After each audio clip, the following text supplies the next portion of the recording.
In today's video, we're going to be volunteers so that you can ultimately boost involvement in your PTO or PTA. A lot of times you might have a parent who comes to volunteer like maybe once and then they just never come back. So we really want to capitalize on whoever is coming in and making themselves available to your group so that they do continue to come back and hopefully that they turn into a leader, because eventually you're going to need new leaders to run your group, or you might want to expand your group and add a different program or add a different effort, and you're going to need a leader to do it because it's probably going to be too much to add to the existing leaders' plates. So yes, why not prime the pump early by recognizing volunteers for what they are doing, because it really ultimately does boost engagement. Because who doesn't like to get recognized for what they're doing, have some acknowledgement? It just makes the whole volunteering process, or it just makes everything more meaningful to people personally. If you feel like when you feel like you're rewarded by being acknowledged, like that's such a small thing to do, but can mean so much to the person that you're acknowledging, right? Just being seen. Like a lot of this in the world is people not being seen. They don't feel like they're being seen or heard. So when you acknowledge your volunteers, you're going to be seeing them. You're going to be letting them know that you appreciate that they are committed to your group, or that they've agreed to lend a hand and dedicated some time.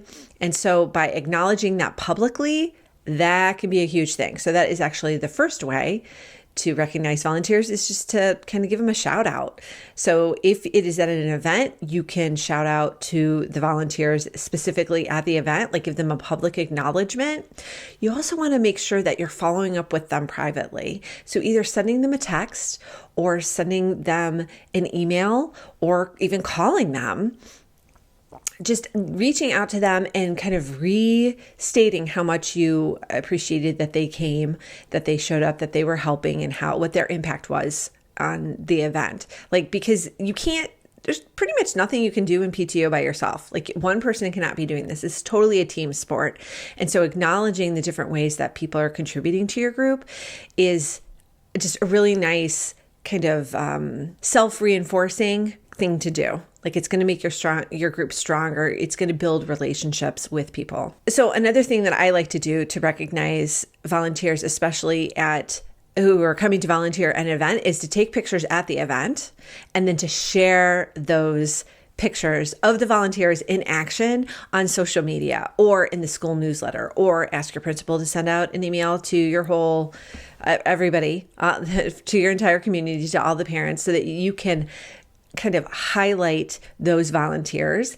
And I like to take fun pictures. So last year when I was organizing the after prom with some other volunteers, there was one brand new volunteer. She didn't even have a senior, but she loved to make balloon arches. And so she was up in our concession stand actually putting together the balloon arch, and it was fabulous. So I caught her I said, quick, here, pose. I want to take a picture of you doing this, and thank you so much. And she posed, and it was really cute. And I shared it on social media, and people got a kick out of it because it was a cute picture.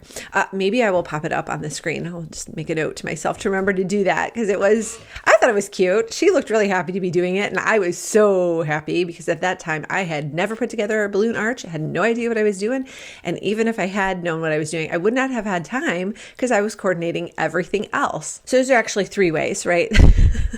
that I just talked about. So now we're on the 4th way to acknowledge people. And that I already mentioned this one too. And it is either through a personal reach out, a personal note, be thanking them in the moment, or after the fact. And then you also can do an email specifically shouting out to everybody in your group, like a public email to all of your members, to specifically call out the volunteers who helped with things. So that's why it's important to be noting who is helping before, during, and after events to make them happen, and highlighting those people. It sets the stage for them want to be involved next time.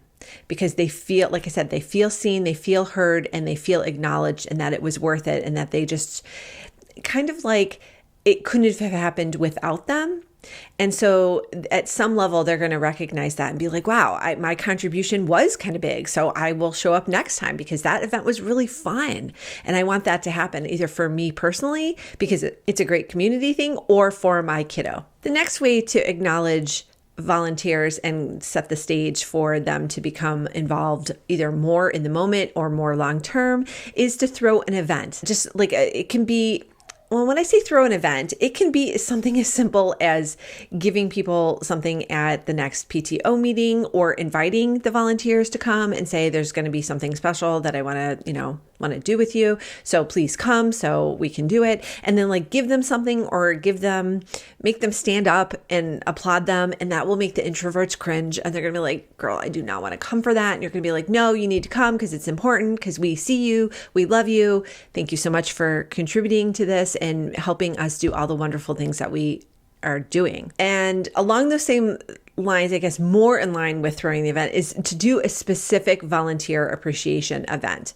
So it could, if you don't have the budget to do this, so you don't want to spend any money, that is fine. You can just say, hey, we're all going out to celebrate, and kind of have people spend their own money. But really what you're doing is having people carve out time, because you're naming and claiming a date and a place that you're going to be celebrating each other usually, but that is okay, to thank the volunteers. And then at the event, really get up and say something. Like if you were in charge of, maybe you're the volunteer coordinator, maybe it's the president, maybe it's the staff appreciation chair, maybe it's the event chair, whoever in your group is kind of tasked with thanking the volunteers. Like if you don't have someone specifically, then it's probably going to fall back on the president, because the president kind of has their hands kind of in most things, trying to make sure everything's running smoothly. So you're going to want to make sure that you're being cognizant of the fact that you're thanking people along the way and then after the fact at a special event too. This is something that maybe I need to take my own advice on, because I don't think we've ever done a volunteer thank you event. I guess kind of our last meeting of the year, we usually have like a dessert social, and that kind of acts as one. But I think maybe this year I need to like really amp it up, because this is going to be my last year, or this is my last year as serving as president for a PTO anywhere, because I've done it all and my kiddos at the high school. And so I'm going to make a note to myself, and I will let you know how that goes. Before I get into the next little points about how to thank and recognize volunteers, I want to know, how do you like to be recognized? Like, do you like to have the spotlight shined on you, or do you prefer to hang out in the shadows and just kind of volunteer on the down low? Let us know in the comments. I would love to learn from each other, because it might give viewers an opportunity to look at different ideas other than what my brain is coming up with for you today. I guess the most important thing that you want to be doing when you are thanking volunteers, and it doesn't have to be like I've talked about mostly non-monetary ways to thank and recognize volunteers. So I guess the name of the game is to do it often, do it freely, do it randomly, do it when it's unexpected. When you are seeing people and meeting them where they're at and acknowledging their contributions, then that is part of relationship building, which I've talked about is so key for healthy PTOs and PTAs. And so that if you are finding that you are not getting the volunteers that you need or want, then when you do get someone, you need to go kind of go above and beyond and shower them with love, because then you're going to be showing other volunteers, not even volunteers, you're going to be showing other people who are not volunteering what it looks like, how volunteers are treated. And when you treat volunteers in such a fabulous way, in any of the ways that we've talked about today, when you treat them like that, then they're going to really want to be involved, because who wouldn't want to be thanked all the time and just appreciated for showing up, even if it's a small thing. Like everyone's small contributions add up into what your PTO is doing. And so you really want to recognize that. You want to call it out. You want to celebrate it. Like, you really don't think that we as leaders, as volunteers, celebrate what we are doing often enough. Like it's a couple months ago, I think, maybe about 6 weeks ago, whatever. It doesn't really matter how long ago it was, but I looked at the economic impact of my PTO on the school community. And I found that just by, and I looked at, and I got that information from just looking at our budget. So we do our budget, and the treasurer's finance manager, of course, because all the groups in my school district use that fabulous program, because my husband designed it initially for use for one of our groups here. And then now that I have it, I give it to all of the groups to use. But it makes it really easy to see where you're spending money. That is not the whole point of this video. Obviously, we've talked about the other ways to recognize volunteers, but I looked at how, like, totaled up how much we were spending, like our economic impact on the school district. And it was like $26,000 in 1 year. And that is a lot. Like, I looked at what we were giving back to staff appreciation, what we were doing for scholarships, what we were doing for after prom, what we were doing for Junior Wall of Fame, all of the mini grants that we were giving, all of the student organization support money that we were giving, because we actually pay groups to help out at and help us run the concession stands, since we do that for an entire athletic season. It's a lot with our relatively small core group of volunteers.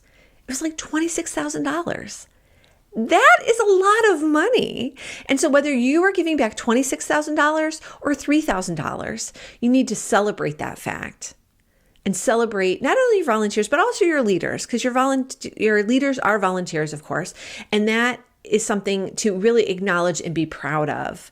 So I guess that would be a bonus ninth. I know some of my things are kind of like, they kind of overlap. So that would be, I guess, a bonus ninth way is to look at what you are giving back and to your community.